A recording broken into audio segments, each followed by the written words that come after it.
Hey friends, it's been really rainy.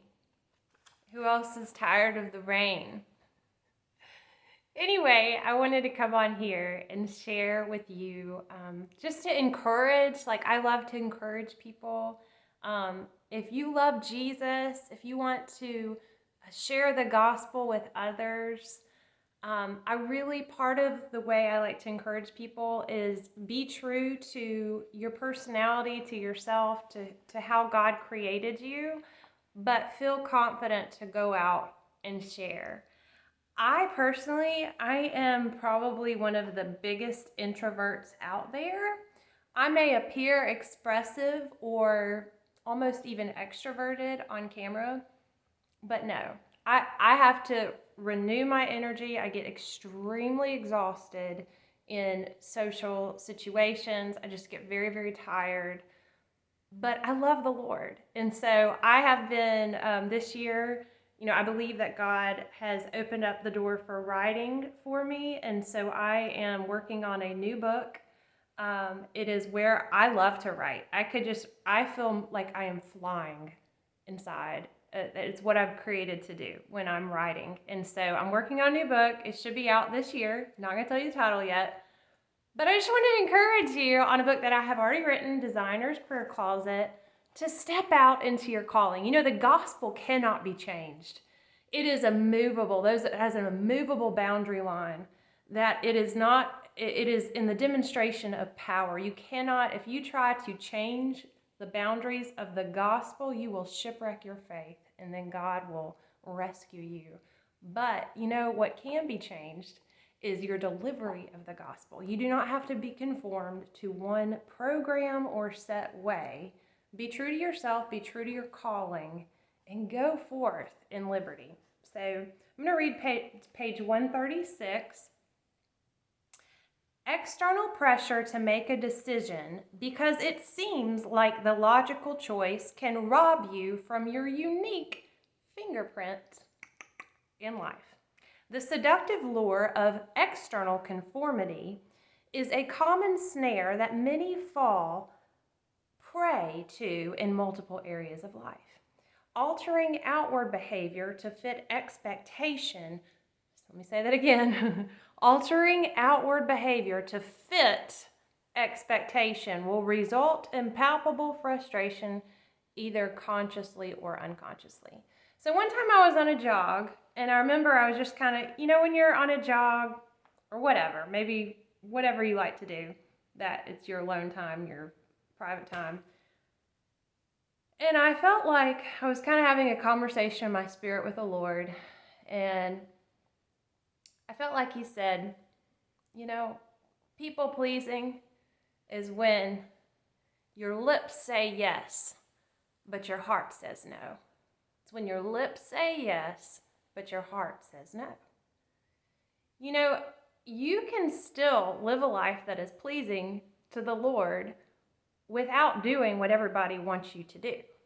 So, sharing the gospel does not mean you have to fit into a program that is going to wear you out, or do things because it may seem like a logical choice, but it's ill-fitting for your life, maybe your relationships, maybe you can't be faithful to what God has called you to do because if you do, you're going the invasion of busyness is just going to cause both you and your family to suffer.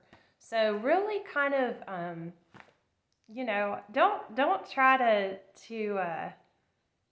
fit people's expectations.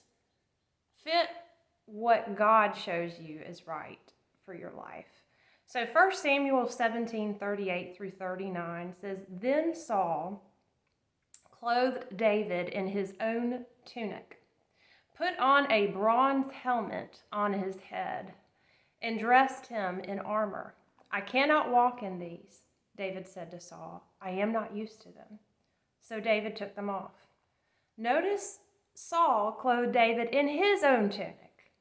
The spirit, the personality of Saul is very impulsive, and a Saul personality is going to tell you what they think is right for your life.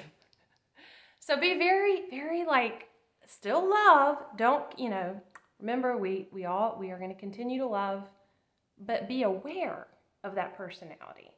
So notice Saul clothed David in his own tunic. I believe there is an internal battle that every minister faces on the precipice of purpose. The demons of comparison and conformity attempt to rip apart any shred of confidence in advancing forward. We are called to walk in Christ, but walking in Christ does not mean that you have to stifle your unique personality. Have you ever felt exhausted day after day after day after day? Now, if you are walking in your purpose, there is a sense of wringing out and emptying out, and you will be physically tired if you're not being lazy throughout the day. But let me tell you, there is this other type of tired that is a draining spirit. And it comes from you not being unique to what God has called you to do. It comes from that external pressure to walk outside the boundaries of your unique, intimate relationship with Jesus Christ.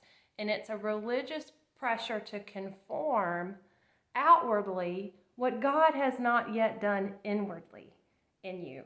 And so, I realize there's a judgment seat of Christ. I realize that we have to walk righteously. I realize that, but there's also a draining spirit, a Pharisee spirit, or a Saul spirit that will try to put more on you. So I guess what I'm saying is just be discerning, continue, be faithful in the unique calling that God has called you to do. If you're a mother, be the best mother. God has given you those children. If you're a wife, be the best wife. If you're a business person, be the best business person. But do it in relying on the strength that God provides for you each day. You may not have a lot of things all at once, but if you're faithful with a little, God will make you ruler over much more. God bless. Have a great day.